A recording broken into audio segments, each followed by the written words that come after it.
happened because I sent him a donut selfie. He loves donuts, obviously.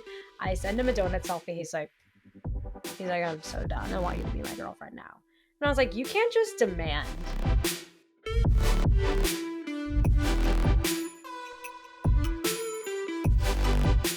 Welcome back to Openly Podcast. I'm your host, Jessica Esfandiary, and we are in a new studio. We are back. We've got Lolo back on the show after, 6-8 months, and we have got so much going on.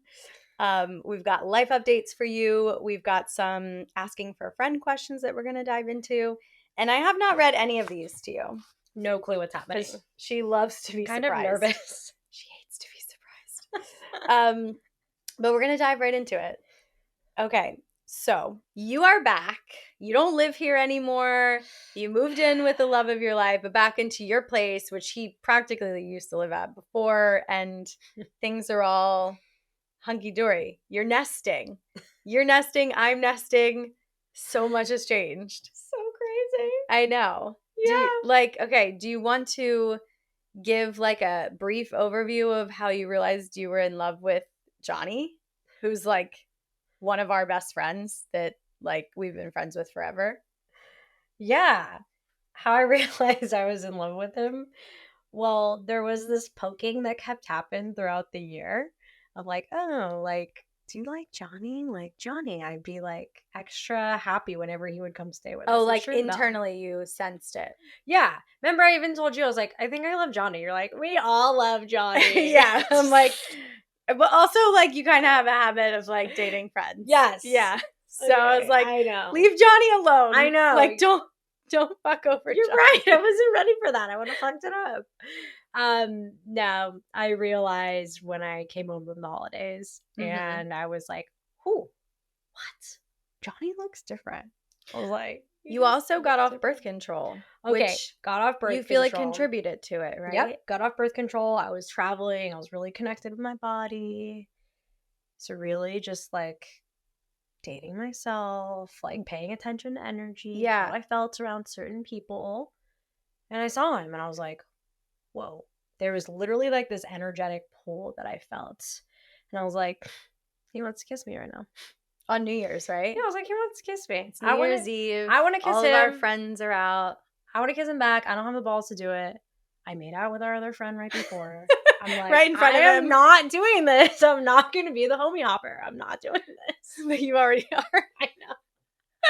And I was like, I told Coco in the bathroom, I was like, yo, I think I'm in love with Johnny. She was like, all right, Lolo, like, let's regroup tomorrow. Yeah. You're drunk. You're drunk. Let's talk about this in the morning. So woke up here at Main House and I was like, yep, still feel the same way. She's like, all right, it's probably worth a conversation then. I was like, you think? She's like, well, yeah, we feel this way. I'm like, oh my God.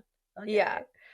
So, yeah, I was like, well, he's not going to say something. So I got to say something. Mm-hmm. So if you see something, say something. You feel something, say something. I was like, it was so obvious to me. I'm like, he's not going to say it. Like, it's very obvious that there's a thing here. And so we were both leaving the country.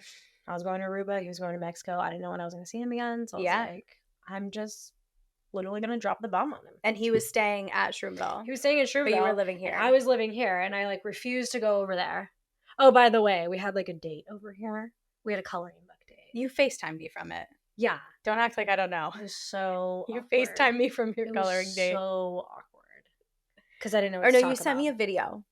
You guys sent me a video. I was in, where was I? That was after I dropped the bomb. The Philippines. Anyways, I was like, I have to tell him. Wait, so you told him that you think that you're in love with him? And then you had a coloring date? Yeah, like after. Sexy. So that was so awkward. I told him over sushi. I was like, hey, I think I'm in love with you. And he was like, we were at this conveyor belt sushi place. He was about to grab sushi. Conveyor belt sushi, you guys? Dude, it was bomb. Don't even worry about it. He was about to grab the sushi. I was like, hey, I have something to tell you. He was like, he thought I was going to be sick or something. He thought I said he thought that I was going to say that I was sick, like serious. I was like, I think I'm in love with you. Serious. Wait, he thought that you were going to tell him that like you had cancer or something? I'm freaking out. Yeah, that's whatever. Okay. Yeah. So then he's like, yeah, I think me too. I was like, I know. My intuition told me. You said that? Something like that. Like, Oh I've known. Like, I could feel it. Yeah. It's just obvious. You could feel it. So he's like, me too. You keep eating sushi? No, we stopped eating sushi. I cracked up for probably the entire time.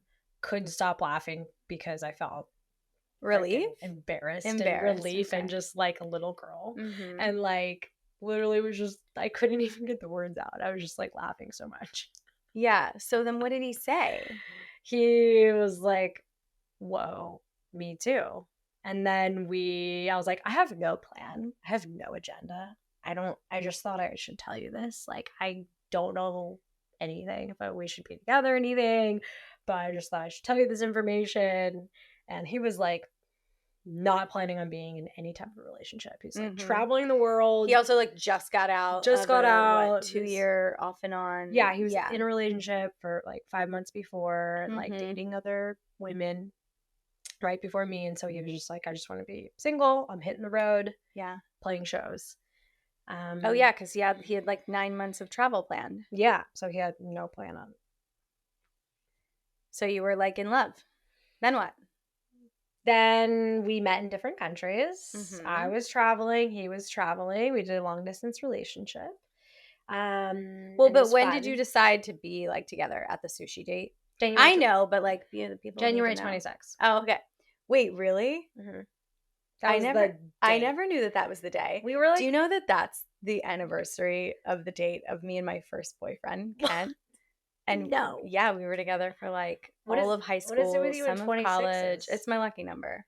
Yeah, because 26 is my birthday. So January 26th, 2001 is when I started. And you and Pasha's anniversary is July 26th. Mm-hmm. I like to keep it in the same. It's easy to remember. 26. So the whole time you're in Aruba, you are kind of talking about this over FaceTime. Yeah, we fell in love over FaceTime. Yeah. So I was on this solo trip. I'm on an island. I'm, working at a wellness center, doing my own thing. I was FaceTiming Johnny for 3 hours a day. Yeah, I know. And it happened because I sent him a donut selfie. He loves donuts, obviously. I sent him a donut selfie. He's like, I'm so done. I want you to be my girlfriend now. And I was like, you can't just demand, like, you want me to be your girlfriend. You guys are so cute. He FaceTimes me. He's in San Miguel in the middle of like this romantic street. He FaceTimes me. Will you be my girlfriend? Oh my God, you guys. And I said yes. I was like, I thought we were going to wait, but okay. Yeah. This is like a cute little high school moment. Was really cute. So then we just did long distance. Yes. Leaned in. Fell in love. Traveled together, which has been super fun and adventurous. Yeah. And now we just moved in together. I am so excited for you guys. Me too. Yeah. It's so funny for me and like the rest of our kind of community who get to see this unfold because we all love both of you so much. And it was like right under our noses, as Kate always says, like right under our noses. Yeah. And you two are so perfect for each other, but I don't think anyone put the pieces together because you were such good friends. And like homies and like roommates sometimes because whenever Johnny is back in the country, he would stay at your place, which we affectionately refer to as Shroomville. But we're so excited for you guys and we love you both so much. And I can't wait to see what unfolds for you guys. Yeah. Yeah.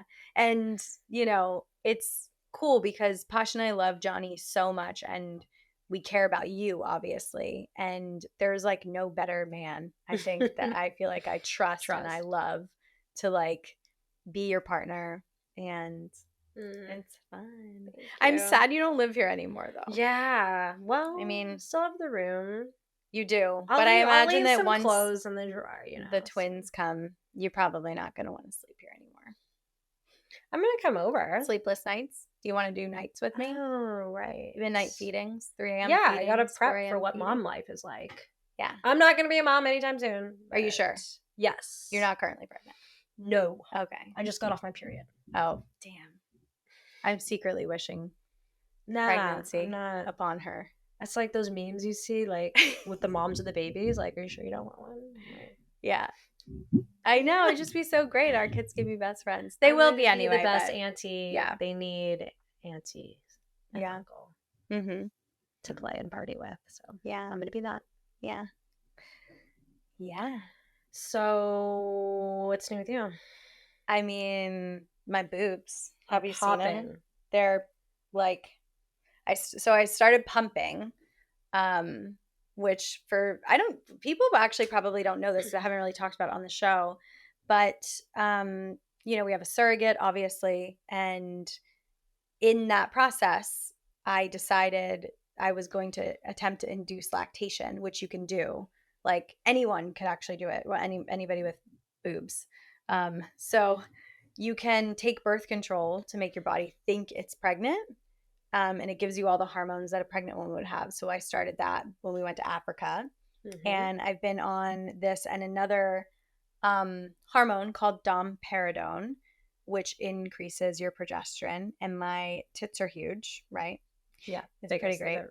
And just this past week on Monday, I started pumping to basically trick my body into thinking now that there is like, which is what a lot of people do anyway. You pump to make your milk come in, and my milk is coming in. I got tiny little drops of colostrum. That's the good stuff. It is the good stuff. And it's fun. It's definitely exhausting and a little bit stressful because it does not come in right away. But it's really nice because it's in some ways, like I was talking to Carly this morning and she's like, this is basically like getting you as close to like a pregnancy experience and motherhood as possible, because motherhood is frustrating. It's the unknown, it's emotional. And those are all the things I was feeling when I first started to pump, because like I didn't have the right parts, and like no one tells you that you like need these special little like tiny little bottles to collect colostrum, and I ordered the wrong parts even though they said they were for my pump and they weren't for my pump. And like I was just like tired and like I'm hungry all the time. Like these hormones make me so hungry. Like, I've gained like 23 pounds, which for me, like at 100 pounds is like almost 25% of my body weight. So there are all these changes, but they're good changes. And they feel really good. It's just all like, it's a lot. You have to pump every 3 hours.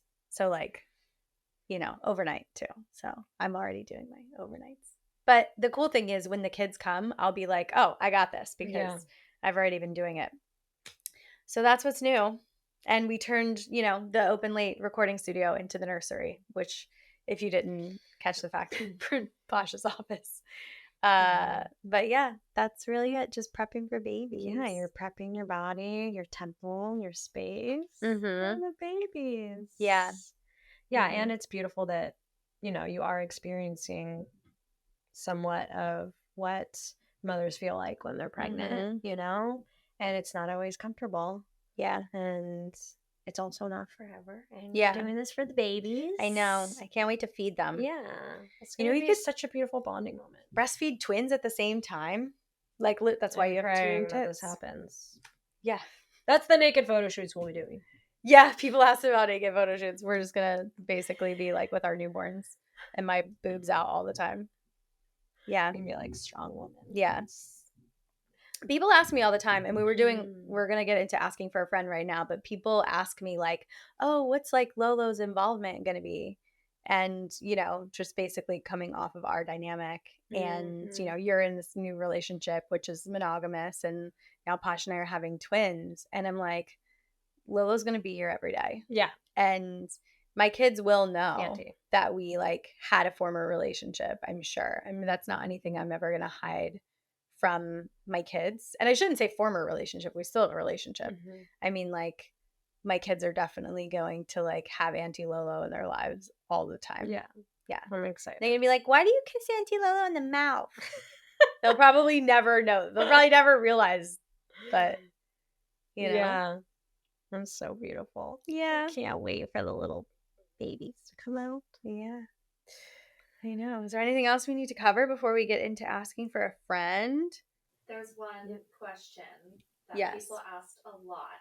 They want to know, are you and Pasha going to stay open for the first year. Yeah. Oh, okay. Allie brought up a good point. People do ask a lot.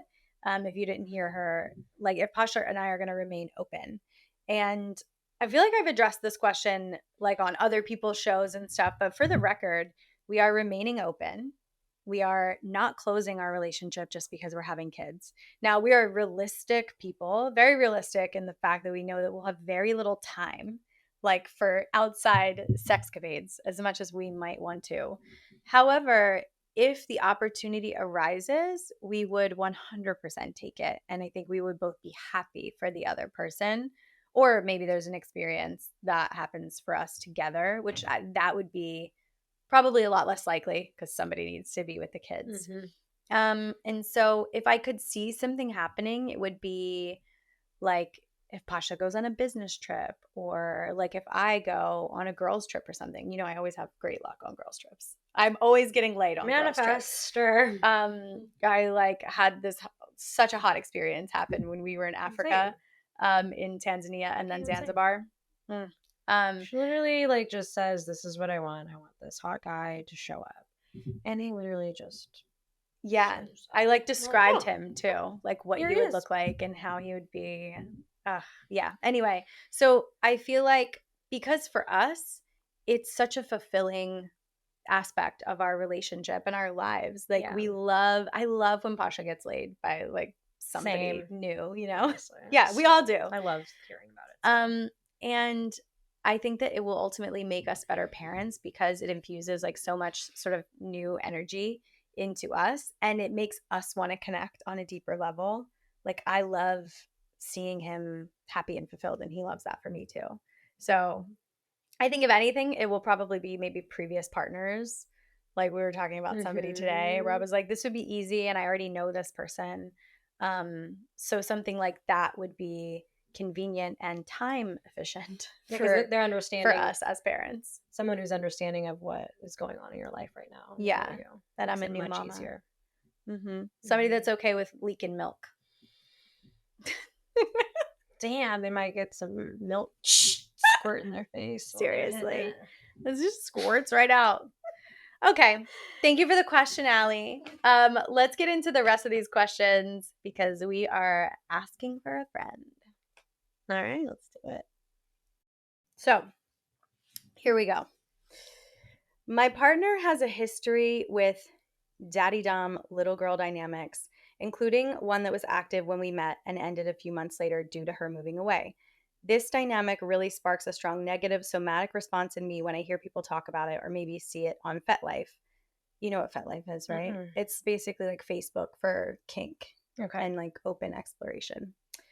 When I think of him in that dynamic, it's extra intense. My head knows not to judge kink, but this one I can't get over. I think it's due to times when I was pursued by men when I was young and there was an innate power balance. I'm 39 now and feel sad when I think about those encounters. Any thoughts how to navigate? Oh my God. You look devastated. Maybe there's some inner work to do on herself of inner child work or something. That's the first thing that comes up for me. That's what comes up for me too, for sure. I mean, she even, you know, this listener calls it out. She said that this calls back to times when she was pursued by older men, which she doesn't feel positive about those encounters now. So I think that the thing here is like you're in a present state with your partner. And so it's so important to remember not to project your past and your experiences that were not so bright or maybe traumatic onto your current relationship. Because what you do then is you make your partner wrong for the things that happened to you in the past. Yeah. And this is a good way to practice staying open and not using something that happened in the past, like you just said, to affect what she does in her life in general. Right. Well, because too, the thing is, you never know that you're not going to like something today that you maybe hated when you were younger. Yeah. And of course, like you have to do the inner work. So I would bring this to a therapist, like, or a relationship coach, or even make sure you're talking openly with your partner about it. Like, does her partner even know that she went through these experiences when she was younger, and this is like making her feel the same way. You know, there are all things in this question that we don't know the full backstory of. So it would be interesting to know if like she's shared this with her partner and if he knows fully what's happened to her, because then it also changes the way he's going to approach the situation. Like he'll have more compassion and understanding for where she's at. But if she hasn't shared that with him, then it takes away the ability for him to do that. Yeah, and it's just going to open up more vulnerability and connection between them. Also, I know sometimes I like to talk like a baby or like a little girl. Yeah. You know, like in the bedroom. I mean, in general, you know, I have like that baby voice. Yeah. You know? And I know. Like, so I think. I just don't know if they know. How's it sound?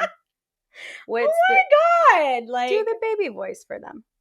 Like, can you ride my back, please? That's the voice. Yeah.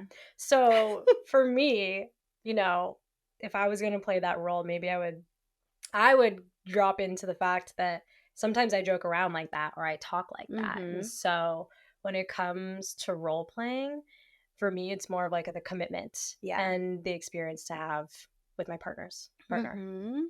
With your partner's partner. What meant to say? Yeah. I know. All eyes on Johnny now. Yeah. That's interesting. I think too, you brought up something that reminds me for this listener, there are so many things to explore, and every different kink dynamic has a full spectrum, right? Like this is DDLG, which, you know, for people who maybe are new to this, is daddy dom little girl. And that can go to the way extreme, but it could also just go to the very soft place. Like Pasha and I play in that soft place of like dom sub. Like I don't go full on little girl because that doesn't turn me on, but I definitely go mildly like he's daddy. He'll call me, you know, his little girl sometimes. And I'm just like, okay, that's great for me in the bedroom. But there are people who play out their full lives with these scenes and they don't break these characters when they're together. And so I think it's also important to see that for what it is. Like you can play in like the like, you know, kiddie pool. Like, no pun intended, actually. Don't play in the kiddie pool. But play in like, you know, not the deep end. Like dip your toes in. Yeah. But definitely go to therapy. Moral of the story, therapy. And trying different experiences, you know. I like the whole committing to a character kind of thing. I know you do. Seeing where it can go. Yeah. Have you done it recently? Okay. Yeah. Well, not with schoolgirl. Yeah. It was fun. Do you want to talk about it? Yeah. Okay. So I mean, you don't have to. No, it's fine. It's fun. Do you have consent from Johnny to tell the world? He's fine. Yeah. No, you should definitely get consent from Johnny. Okay, I'll ask him after this. Okay. I'm pretty sure it's fine. Okay. So I knew that that's something that turned him on and that he was excited about is like me being like a Catholic schoolgirl and him kind of being the teacher or the principal, like being more demanding. That's a variation of teacher. This. Yeah, correct. You're right. And so for me, I was like, okay, how am I going to approach this? I was looking for the right time to dress up. We were in Germany, in Berlin, and we had moved some furniture around in our apartment to do a sexy photo shoot. And so we hadn't moved it back yet. And so I was like, oh, this is a perfect opportunity, perfect setup for me to go change really quick into my schoolgirl outfit and be like, oh, Mr. Reyes, can I help you move the furniture back? I really need some extra credit. Oh my God. So I was playing the like kiss ass student. Like, what can I do? With bad grades. Yeah. Such a stretch for you. I need to, you know, I need some extra credit from the teacher. I'll do whatever it takes. So yeah, for me, playing that role was really fun. Of course, there was moments where I would like giggle and kind of break out of it. But at the end of the day, it felt really good to do that for him. It felt really creative and fun. It switched up our sexual dynamic, and it just brought some like sexiness and lightness. Yeah. Well, you're so performative too. Like you love that in your regular life. So why wouldn't you do that in the bedroom? Yeah. Thanks for sharing your experience. She debuted her outfit for us when we were in Africa earlier this year, so I got to see it before it went down in Germany. Okay, let's go to question number 2. All right. Oh, how are we doing, Allie? I want to introduce Allie because she has been producing this show for a year now, and we have her in the room with us today. She's usually in the room, but I was like, Allie, I want you to be present. I want you to keep us on track because when we're together, we get sidetracked. Yeah. And make sure we're covering everything because Allie is also, Gen Z. So sometimes I miss things that people might want to know, and I think you bring a lot of color to the show. So give it up for Allie. She also chose the questions. Yes. Yeah. Snaps for Allie. Yeah, thank you. I'm just over here taking notes for my personal life as well. Yes. Okay. Here we go. So this is the next question. How do you deal with relationship conversation fatigue? There's so much to work out and talk about sometimes, especially in non-monogamous relationships, that it can feel like a constant uphill battle that will never end. What keeps you motivated or drives you to take the pause you need to keep going? This is such a good question. And I think that, this is also a spectrum. So brand new relationships where people are exploring maybe not even an open dynamic, like you and Johnny, for example, new relationship, but it was a relationship transition because you guys were best friends, and moving into this. So there's a ton of conversations. You were formerly open. He also was like navigating an open / closing / opening relationship often. So there's, even in your relationship, so much to talk about. Like, okay, what are we going to be doing? And how are we going to establish our boundaries, our commitments to each other? And then if you're, just starting out and wanting to be non-monogamous, which is not your case in the moment, you have to bring in the other person's experiences. If they have experiences with it, say you're together for 20 years, monogamous, and you want to open now. There's just like, any way you slice it, there's going to be a lot of work and a lot of conversations. And I think this person is bringing up something that we don't often talk about. Like, it can be exhausting. And how do you know when to press the pause button? Do you want me to go first?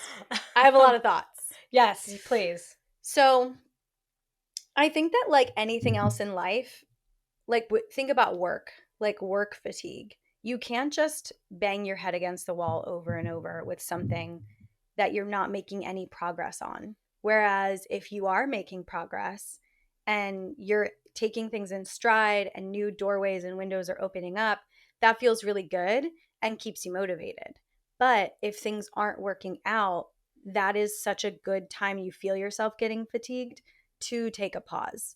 Like, some people listening might have multiple partners and dynamics. So not only you're having conversations maybe with your primary partner, but you're also having conversations with this new person that you started dating. And maybe like they have a partner that you're involved in their dynamic, or, you could be dating multiple people. So I would say when things feel stressful or they feel like they're not working, like you're trying to fit a square into a circle, it's a good time to remind yourself to pause. And the thing that I always love to do myself and also to tell other people is to get yourself well resourced, because just like in regular work, it's really hard to work when you're hungry or you're thirsty or you're irritable or you need fresh air. So treat yourself the same way you would in your relationship dynamic. If you're going home with your primary partner and it always feels like there's friction in the conversation, take some time. Take like a few days where you're like, okay, we're not going to talk about anything.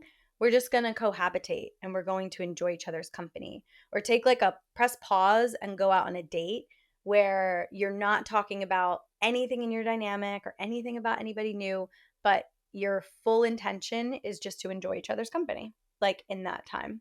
So I think that knowing when to step back and take those pauses and to like, are you taking care of your body? Are you Yeah. going to the gym, right? Like, are you doing your meditation practice? Get yourself resourced again. Fill your cup. Get yourself back to that place where then you can engage the world again, like not hangry, like, you know, for lack of a better way to explain it. And I think it's like striking that balance where then you can go in again and like chip away, you know, at like the issues within the relationship, or setting up what the dynamics or what you want your relationship to look like. What keeps you motivated? This is the other thing I wanted to touch on.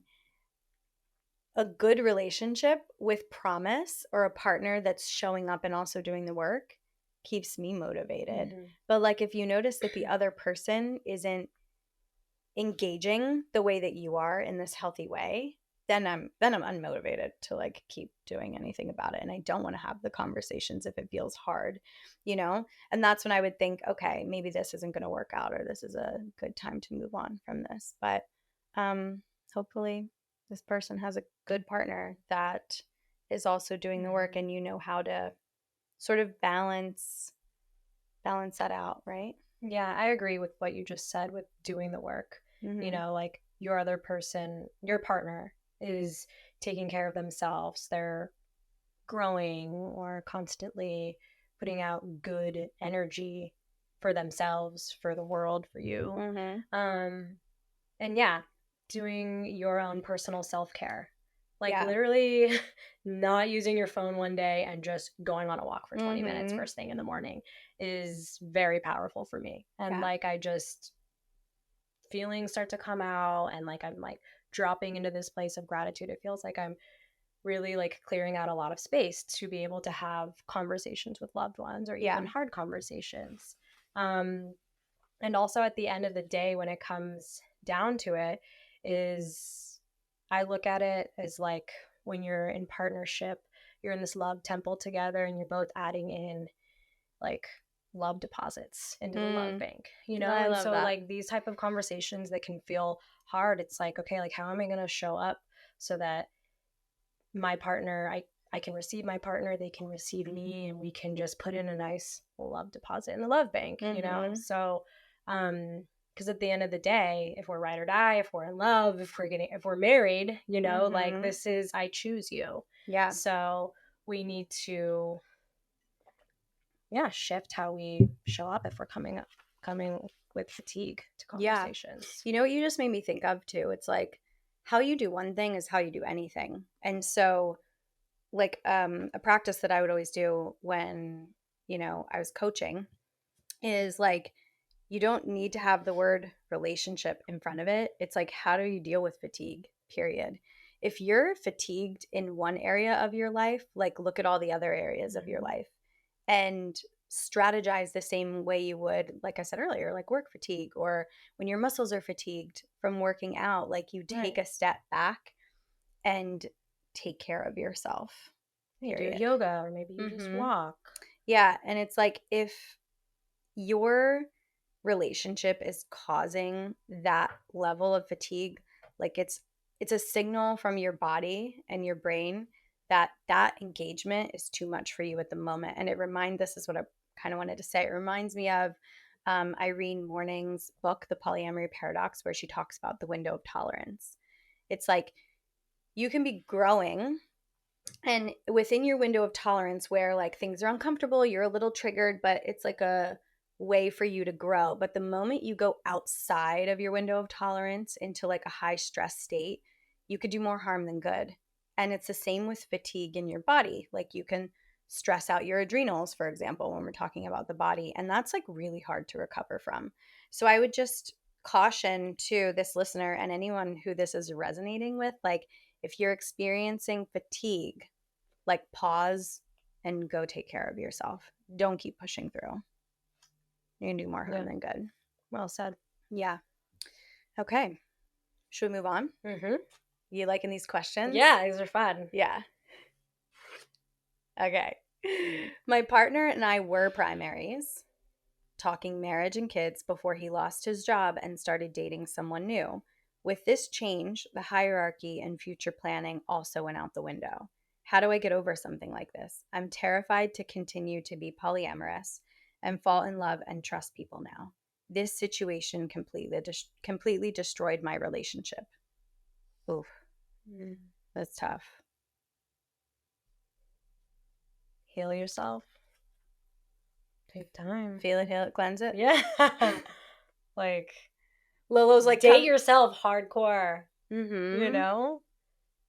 I mean, that's the perfect, way to get to know yourself and replenish yourself to decide like what you truly want in a relationship. How did you date yourself? Because you did that for a minute. Yeah. Honestly, it happened after last summer. Basically, when you broke up with me. Just kidding. Was that? No. I was shortly devastated. After. For me, I started traveling. Like, I let go of dating. I stopped doing. I was dating a lot. On a lot of different sites all the time. It was very entertaining. I loved it. No regrets. I loved the story. There was always so much. Stories. And then I was like, well, just leave the country. I left and went traveling. So for me, dating myself hardcore, that's what it meant, is like listening to the things I always wanted to do and checking them off my list. I always wanted to be a nomad and travel. And by doing that, yes, I did it for myself, for the experience, but it actually made me realize what I truly wanted in a relationship. And my boyfriend now is the complete opposite of guys that I've gone for. Oh my God. In the past. 180. And so I really think that I needed to like leave LA, leave my routine. And I was in other countries where I was just focused on myself. I was in Aruba, a peaceful and your photography. Island. Yeah. And I was just focused on my creativity and doing ceremonies around the world. And so for me, leaving the distraction, even like leaving the dating scene to really drop in, not like leaving the noise, not thinking, because I was always too worried about what people might think of me. And so I just dropped into really what my heart wanted. So when it comes to going through a breakup, how do I overcome this? How can I date again? For me, the first thing that comes up is just replenishing your heart and your body with what it really wants and what you get to spend time creating with your new life. Yeah.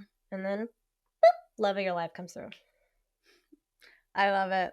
I mean, that is what happened for you. For me, yeah. I mean, you live your truth. And I love that was your snap insta call on this, is date yourself. I think that that's such a powerful response. So many people put like their all into relationships, and it might be the biggest, most important thing in their lives, right? Their love. And I think what you're demonstrating too is that there's so many other facets of life to fill you up and to be in love with. Like whether it be travel, new experiences, career, community, changing how you live, like entirely having like the stability in an apartment to like putting everything in storage and like just going, so having a big shift in your life period, like doing a 180 yourself, can really help you realize that you can do hard things. And I think what this person here is like, the last line is, I'm terrified to continue to be polyamorous and fall in love and trust people now. So I love what Lauren's saying, because it's like, well, don't worry about trusting anyone. Trust yourself. And it can be really challenging to let people in again. But if you are so in love with yourself that like nothing can sort of knock you off your, like if you think that you're the most magical person in the room, then you actually don't need anyone else. And when you approach life from like not needing anything from anyone, it's a powerful place. Now, of course, it's important to like balance and be able to come back to vulnerability and come back to connecting with others. But I think that is a really powerful practice. So I love your response. I want to point out, the first thing that popped up for me as I was reading this is, if a person so easily, because their life changed, that they like lost their job and started dating someone else, and like the dynamic shifted and now that person is their primary, then perhaps the relationship wasn't solid to begin with. And perhaps you two weren't right for each other. Maybe this person does realize that. And like, I hope that you do, because if something can so easily slip, then it's not meant for you. And also, hopefully, like, we've gotten to a place as a community where we stop wanting things that aren't right for us, like stop trying to make things work. But it does not ease the blow of things falling apart. And that I fully understand. And I want to be like compassionate about that. But it's such a good, almost like navigation tool to remind yourself, I only want to move towards things that are right for me, that are a right fit. And it seems like this person like was not truly committed to you and did not want the same future you did. So when you, this would be my advice too, is like, when you can look at everything that happens to you, even if it really sucks and it really fucking hurts, as like happening for you and not to you, you start to look at life as a gift. Like, okay, that person, maybe commitment issues, maybe wishy-washy, maybe just wants different things from me. Maybe he's a beautiful person, but not well matched. And the universe took them out of your life for a reason. Like, it removed them so that you have space for something new to come in. So I think that that is a really important thing to keep in mind. And like to continue being polyamorous, fall in love, and trust people again, to be in a place where you're terrified to do that, it's like take small steps. Take really small actionable steps where you practice trusting.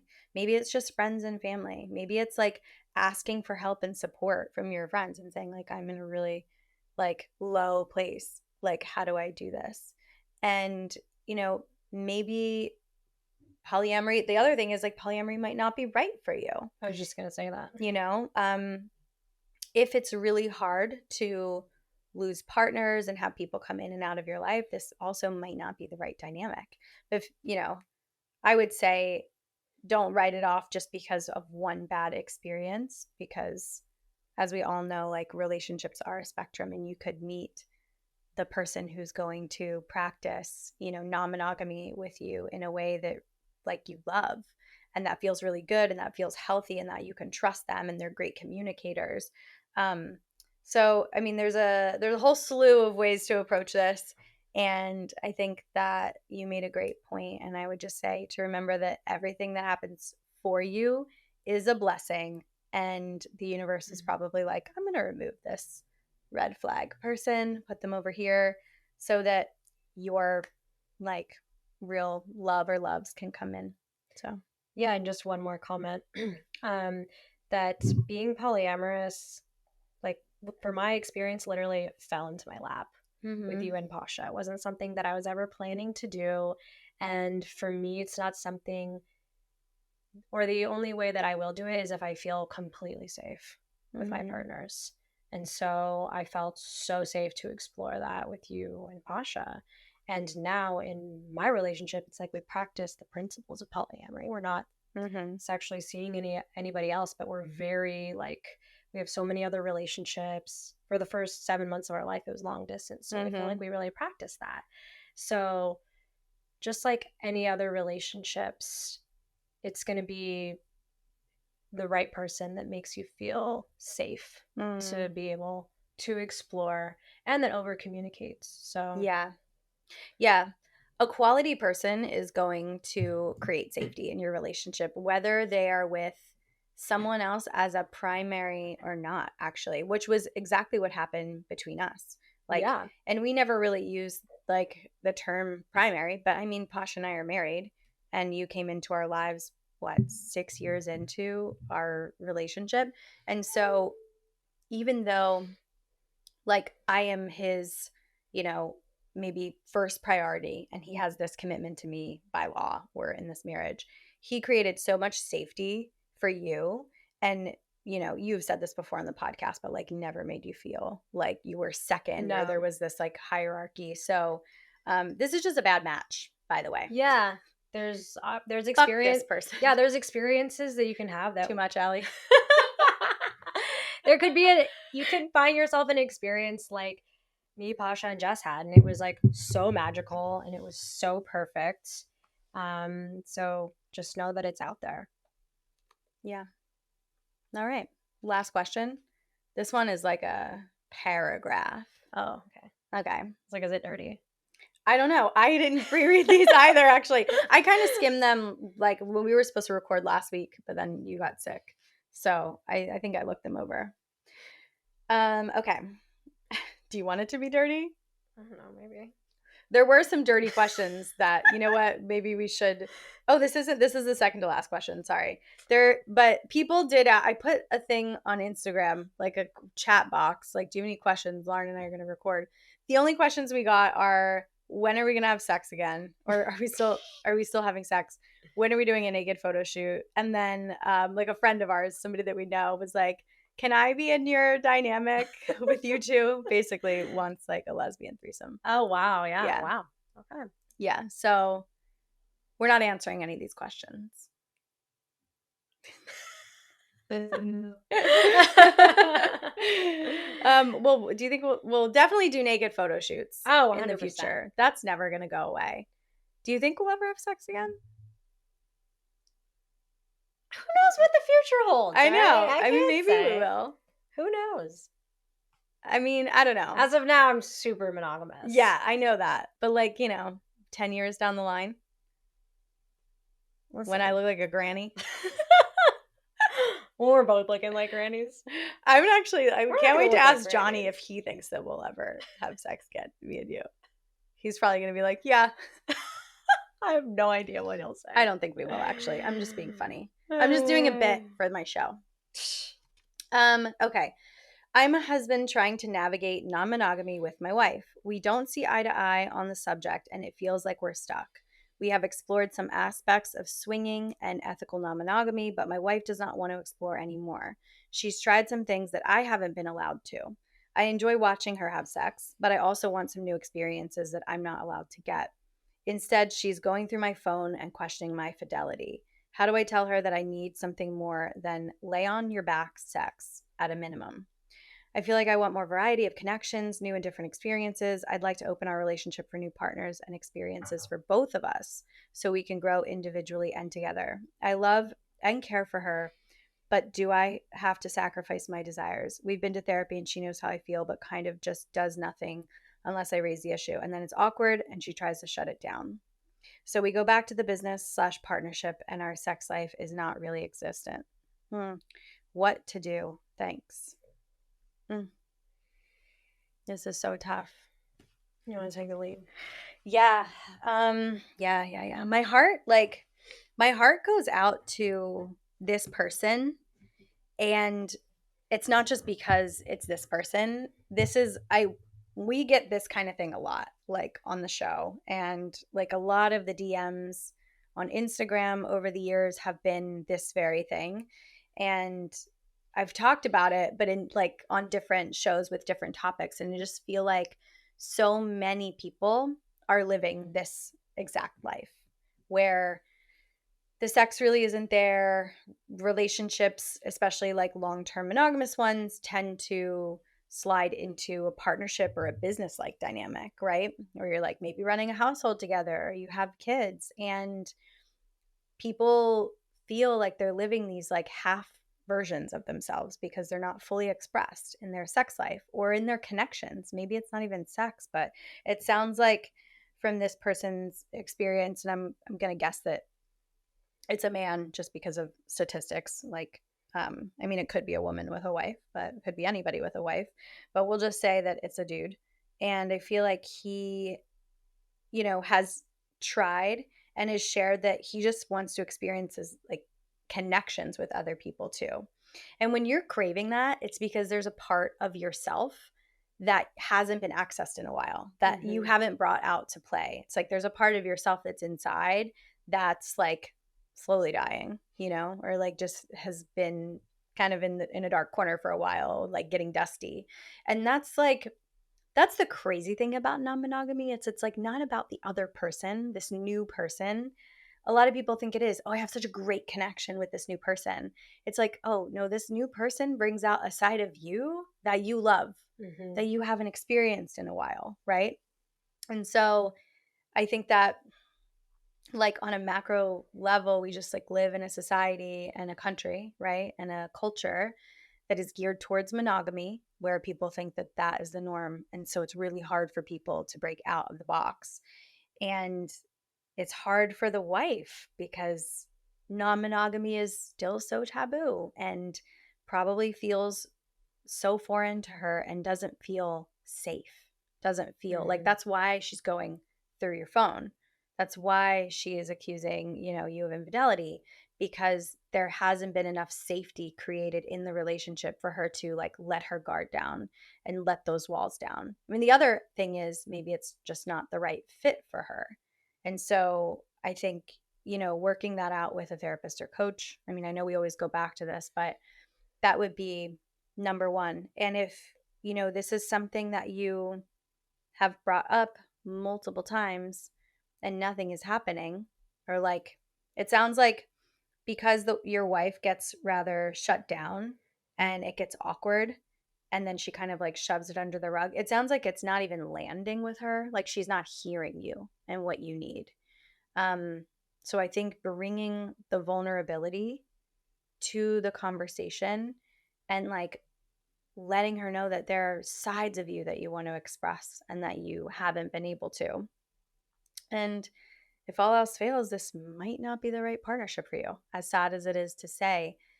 And that's such a hard thing that people have to make a choice between, because, you build a life with somebody, and I don't know, maybe there are no kids mentioned here, but I think being fully expressed in yourself, whether it be sexually or, just artistically, using your voice, using all these sides of yourself, is the most important thing, is to be fully expressed in your life. Because when you are, you're on top of the world. And that's like what we're here for, So I think you have to put yourself first in this situation. And like the question earlier about fatigue, like if you've tried a bunch of times and it is not working and the shoe does not fit, then it might be time to move on. Yeah, or approach it from a different angle.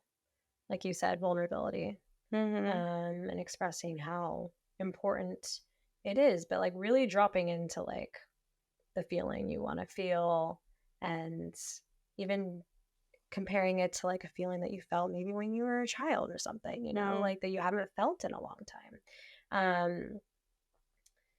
Like what? Also, I'm curious. I guess like what I mean by that is when it comes to creativity too, like that's like same sexual energy, or maybe you haven't like freaking cracked up with your partner in a long time, or you haven't explored creatively together. I feel like there's always room for creativity in relationships, and sometimes it does take having a coach or doing an activity that puts you in a place where you're creating together, or building together, discovering together, exploring, growing together, and you see your partner in a different way that you might not always in the day-to-day life, as some people can be an autopilot. I love that. I love what you're saying, because I feel like too, as I mentioned earlier, there's not trust. There's not a foundation of trust in this relationship. And that's why it's really hard for the wife to step into this pool with him. But also, yeah, like it takes two to tango with a sex life. And what you're saying is like invite newness, invite play, and invite these different experiences, because they bleed into all the other areas of your life too. So if you feel like, your sex life is mediocre, like, are you not showing up to create like fun and levity and beauty with your partner in all other areas that will then make your sex life more fun and more exciting and expansive? Yeah. And then from that place, approaching non-monogamy, because I always like would tell people too, when they would come to me and be like, the sex isn't great here, like we're thinking about opening. And it's like, can you actually get your relationship to a place of like somewhere above an 8 before you open? Because then you're opening from a place of like full cup, and it's not always possible. Like that's not like my end all be all for people, but it's a good way to approach non-monogamy, because a lot of times people do want that need met from their partner. They might be okay getting it somewhere else, but a lot of times it's like, oh, but I kind of wish like we could have it here too, and I want it outside because like I'm a woman and I want more. Yeah, Yeah, and also not having an ego about it or thinking that outside support can't help. You know, having somebody who's an expert in kinky play in the bedroom might really support and spice up the way you show up in the bedroom. Yeah. You know, even in just saying, even in my photo shoots, the way when I work with couples and we do our sexy photo shoots, some of them haven't expressed themselves like that with each other in a long time. Or ever. Yeah. Or ever, period. Like, when I show them the photos after, they're like, damn, I look good. Damn, we look good together. Yeah. Or like, wow, that's how you look at me. You know, being able to see it. And so even like just adding in an activity to spice up your relationship really changes the energy. Yeah. It could be like groundbreaking for people. Sure. Yeah. Hire Lolo. I got you. Okay. Last question. It's warm in here. These lights. We're in Pasha's office. That's why it's very masculine in here, the energy. Yeah. Anyway. How do you navigate being poly when your partner isn't quite as poly, if at all? My wife is exploring poly and feels like it fits her. I don't think I'm wired for it. How do you balance those differences?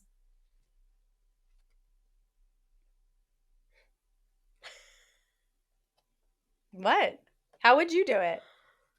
If my partner was more poly than me. Or if Johnny was like, yeah, I want to be open, and you were like, so Johnny and I made a pact that we're never going to hold each other back. So that we're always going to do what we're meant to do in life, either that's career-wise or if booty. Yeah, if that happens, you know. But we're always we come back to home with communication at all times. So if that was something he wanted to explore, for me personally, I can't hold him back. You know, it would just open up for more conversations if I well, yeah. How would you balance it? I know, I was thinking like I'm not gonna change who I am. You know, I was like, you know, automatically my head goes to like, how can I support you with this? You know, like can I be that person? You know, but at the end of the day, if he has these desires and if he wants to do something, then he should do it. And I learned that with being with you and Pasha. Yeah, of like all the fantasies that we lived out too sexually, but in general in life, if there's something that you want to do, you got to do it. Yeah. Otherwise, it's always going to be a thing you want to explore. And the last thing I would want is resentment in my relationship. So I believe that we can get through whatever challenges come our way, me personally. So just be a lot of communication. You would balance it with communication. Yeah. And me exercising being open to this, you know. Yeah. Maybe that would you go and maybe have more open experiences to create balance, even if you felt like you didn't really want them? If I didn't really want them, I would probably create more on the things that make me happy, like creatively, career, maybe travel. I would just put more energy into what I'm already doing. Your music. Yeah. Practicing music. Yeah, I was going to say that's it for me too. And it sounds like from the way that this question is sort of asked that you're open to your wife being poly and you don't think you're wired for it and you understand it from a logical place that it's for some people and some people are not. And it sounds like you are open to having this relationship dynamic of monopoly, which is really cool. We have a couple episodes on this specifically, and we'll link them in the show notes. I'm not going to dive deep into it today, but I think you balance it kind of like Lauren said. It's going to cause you to grow so much by you being monogamous and sort of watching your partner experience new connections, potentially new love, new sexual experiences. So that alone will give you plenty to do while your partner is dating. And the cool thing is if you're open to the growth and the development, but also trying to stay true to who you are and being I'm not going to dive into this pool just because this person is. I try to remind people we make sex so precious, but it's essentially Pasha's really into pickleball right now. Like he just started playing, I don't know what, like 3 months ago. He's like super into pickleball. And it's like me being like, well, because he's into pickleball, like I have to get into pickleball. And I suck at pickleball and I really don't like it because I do not like cardio or sweating. But like I have to go play pickleball now because he is. I don't want to get left behind. He's in a league. I need to be in a league. I need to know all the same people. That's kind of what it's like when someone's like, I think I might be polyamorous and I want to explore that. And someone who is inherently monogamous and they know they're monogamous and they know that one person makes them happy and they're not into all the other bit, but they dive into it anyway because their partner is. Like it's a recipe for disaster. And there's nothing wrong with exploring it and like dipping your toes in and seeing like, okay, could this be right for me? Right. But it's just funny because this is what people do all day long. And it's like, you don't have to play pickleball if you don't want to. It's like, okay to be like, I love this journey for you. Stay on your slow walks. This is your journey. Yeah. I love it for you. JOMO. Joy of missing out. Joy of missing out. Yeah. That's how I felt when Johnny went to Burning Man. Yeah. You know, I was like, go, have fun, play all the music. Be in the mud. Knowing he's going to be in the mud, be around a bunch of naked people all the time. Who knows? Like, women were probably hitting on him left and right. He's playing a bunch of shows. But now, I'm like, you know what? I have to ask, like, does it turn you on when, like, you think about Johnny, like, flirting with other women or them? Because, like, coming from, like, being in this dynamic and then moving into monogamy, chosen monogamy, like, are you, like, thinking about it at all? See, I like when girls come up to him and hit on him. Turns you on. Yeah, like I've seen it happen, or I like won't hang out with him as much at the DJ booth when he's DJing so that, you know, if girls want to say hi, they can say hi. It's like, but it's more so like, that's my man, we're going home at the end of the night. So much fun. And like, yeah, I don't mind girls flirting with him. Like if they initiate it, like that's totally, I haven't like seen it. You know, he has a lot of girlfriends, so I'm used to a lot of girls calling him and being friends with him. But yeah, lately I've just been saying like, I love that journey for you. Like, go do that thing. Yeah. Wow. Well, this was fun. It's been so real. This was really fun. Asking for a friend because people can't ask the questions themselves, so they like to keep them anonymous. Keep the questions coming. We love them. Allie, do you have any last words? No, this is just so entertaining. I love it. I feel like I'm in the Well, I'm so glad you're here. We love you. Thank you for everything that you do for this show to make it successful. I love you. All right. And well, yeah. She won't see me, but I'm hot. She won't come on camera, but Allie's a smoke show. She's hot. Okay. Well, thank you for catching up with Lolo and being with us for this episode of Asking for a Friend. As I mentioned, we put the link for your anonymous questions in the show notes. It's also in our link tree on Instagram. Make sure you like and review the show. Let us know what you think about it and come back next week for more amazingness. I love you all and ta-ta for now.